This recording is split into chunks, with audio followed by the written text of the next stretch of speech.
Kung magpapalit ka sa area, tapos siguraduhin mo na walang interaction at saka magandang signal doon. So, ang ganda sa DJI, check mo kung safe yung flight zone. Ayan, so ito siya guys. Oh. Nakalimutan ko humingi ng sticker good thing, itong nakasil pa.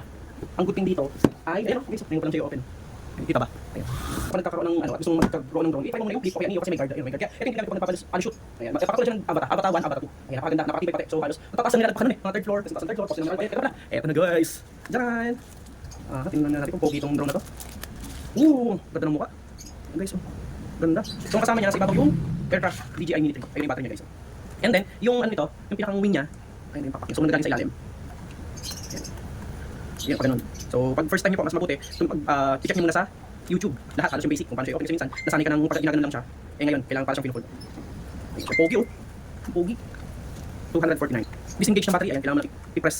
Yan dalawa. Hold nyo lang tapos sa kanila. Pero pag ilalagay na, ayun lang siya. Ito siya, pogi oh. Ayan, may kasama na yung sensor dyan. Ito yung sensor na. Sensor ba to?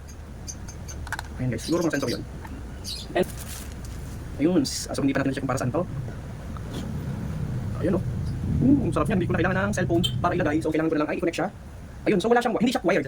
Kasi yung isa ko wired siya, eto hindi na kailangan ng wired kasi nandito mismo yung display. Yun, may battery, tingnan natin. So kailangan pong mag-ano dito, mag-register.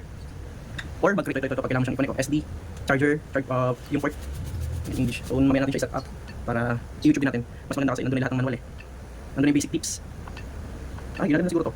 Okay, yung isa kasing remote ko, yung RC entry, kailangan pang i-press, double tap press para ma-turn off ito. Anong gagawin dito? Ayun, ganun din pala dito, double press lang din. Ayun, ganda. So this one is yung para sa joystick.